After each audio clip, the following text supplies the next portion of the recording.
Boa noite, meu nome é Rafaela Saab, eu sou residente de cirurgia plástica do Hospital Federal do Andaraí, no Rio de Janeiro, e eu vou apresentar a dica de artigo de hoje. Gostaria de agradecer a todos os integrantes do grupo pelas discussões de altíssimo nível e por compartilhar todo esse conhecimento conosco. Esse artigo eu fiquei conhecendo no ano passado, no Congresso Brasileiro Cirurgia Plástica em Brasília, e eu achei muito interessante. O título do artigo é Análise Qualitativa da Viabilidade de Enxertos de Gordura Autógenos enxertados em diferentes pressões intersticiais, resultados preliminares e descrição de um modelo experimental em mini-porcos. Ele é um trabalho de São Paulo, do Dr. Eduardo Arruda, Alexandre Munhoz, Walter Matsumoto, Thiago Eda, Renata Koldhoff-Gemperle. E ele foi publicado na revista Ata Cirúrgica Brasileira em 2017. É uma revista voltada para a divulgação de teses em cirurgia experimental, de mestrado e doutorado das principais instituições universitárias do país. Então, ele começa a introdução do artigo falando sobre a importância do procedimento da lipoenxertia, o autologous fat grafting, e cita que na reconstrução de mama ele é um procedimento muito importante, porém imprevisível, com taxas de retenções descritas na literatura entre 20% a 80%. Cita que, apesar de ter sido descoberto há muito tempo, cita Nilber, como a colega Cristiane já falou no trabalho dela na semana passada também, apesar de ter sido descoberto há muito tempo, em outro século, ainda há controvérsias sobre qual seria o melhor método de coleta, qual seria a pressão intersticial ideal do leito receptor. Ainda não há avaliações precisas sobre a integração do enxerto submetido a diferentes pressões intersticiais em um modelo de animais grandes. Novos modelos de autologous fat grafting poderiam melhorar os viés de pesquisa e proporcionar novos estudos na área de cirurgia reconstrutora. Então, o objetivo desse trabalho é analisar a aplicabilidade de um novo modelo experimental, avaliando a técnica de coleta e a influência da pressão intersticial da área receptora na viabilidade do enxerto. O trabalho foi autorizado pelo Comitê de Ética do Instituto de Ensino e Pesquisa do Hospital Sírio-Libanês, foi patrocinado pela FAPESP. As cirurgias ocorreram de acordo com as leis internacionais e federais para pesquisas com animais e supervisionadas por um veterinário. Foram utilizados 3 mini-pig, variação BR, de 8 meses, de 25 a 30 quilos. Os animais passaram por 2 procedimentos. Primeiro foi a coleta do enxerto do coxim gorduroso bucal e enxertia intramuscular em bíceps femoral. O segundo procedimento foi uma biópsia do AFG 30 dias de pós-op para avaliação histopatológica. Então, aqui nos métodos. Os animais foram submetidos a um protocolo de anestesia com pré-medicação, indução e intubação. Foi feita uma infiltração de solução anestésica na região de face lateral e membro posterior. A área doadora foi então separada em 2 áreas para a coleta de material por lipoaspiração convencional, com cânulas de 3 milímetros e 5 milímetros acopladas à pressão negativa. O AFG obtido foi centrifugado por 3 minutos a 3.000 RPM. Na parte receptora, foi realizada uma incisão longitudinal em pele, subcutâneo, fáscia, até localizar o bíceps femoral. Então, ficou dividido em espaços similares de mais ou menos 0,5 por 0,5 centímetros e separados os espaços onde receberiam os enxertos coletados pela cânula de 3 milímetros e 5 milímetros. Essa marcação desse espaço e a síntese do local onde foi realizada a enxertia foi realizada com Prolene 4.0.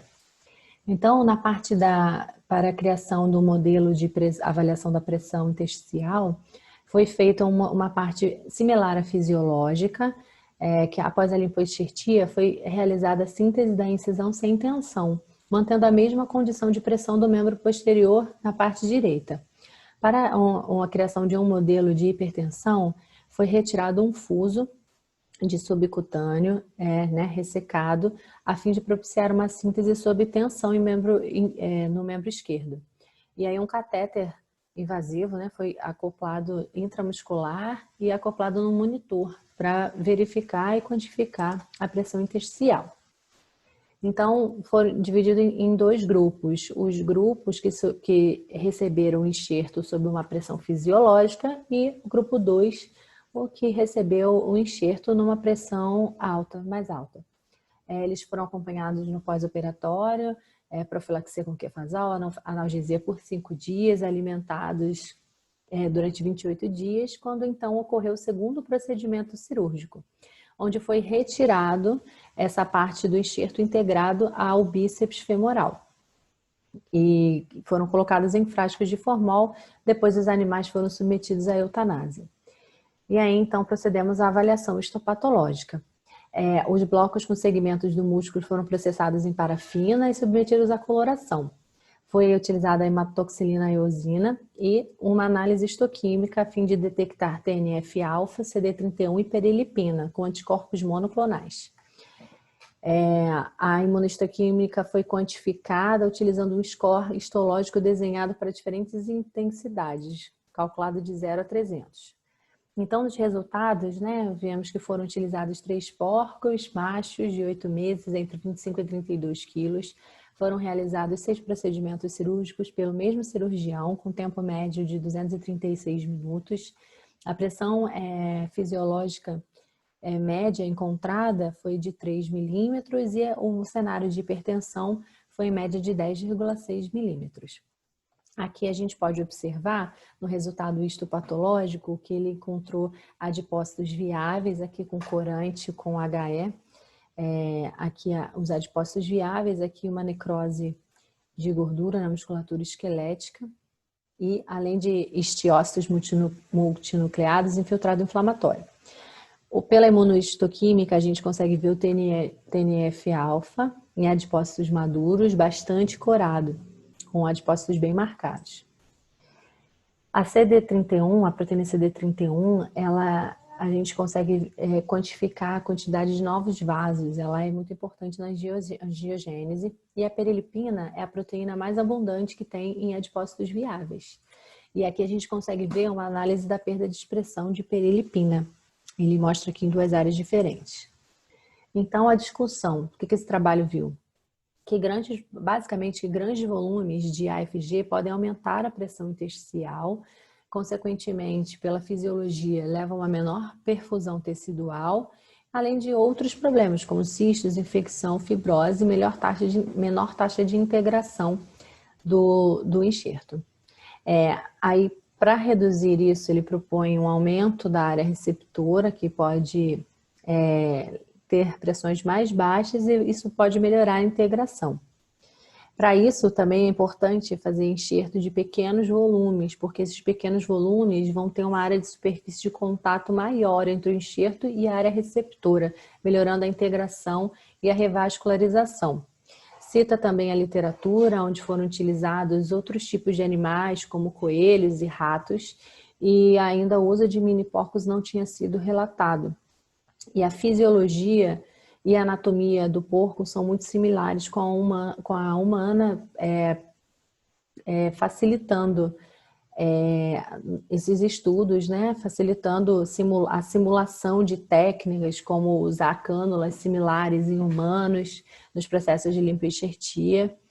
E também ele mostra, né, uma controvérsia, não há ainda um melhor método de coleta, nem também uma padronização de qual seria o diâmetro de cânulas para aspiração, qual seria também a pressão no leito receptor, né, para a durabilidade do AFG. Aí ele explica também sobre a TNF-alfa, que é uma citocina inflamatória, que participa diretamente da regulação do metabolismo dos lipídios. O CD31 também é usado para avaliar a vascularização, que é um marcador de diferenciação endotelial, muito utilizado para ver a integração de enxerto. A perilipina, que, né, já fala bastante, está associada à superfície do lipídio, importante para a mobilização de gorduras. E conclui que um novo modelo experimental em suínos consegue avaliar a integração do AFG em vivo em diferentes cenários de pressão, coisa que não tinha sido demonstrada antes. Então, esse é um estudo piloto, né, que após essa demonstração da viabilidade desse estudo, novos estudos em escalas maiores estão sendo conduzidos para investigar o papel das técnicas de coleta e influência dos fatores teciduais para a absorção do enxerto. Então, a conclusão desse artigo é que o uso do modelo experimental em mini-porcos viabiliza o estudo de diferentes técnicas em um mesmo animal e pode ser usado como hora doadora e receptora do Autologous Fat Grafting. É isso. Muito obrigada.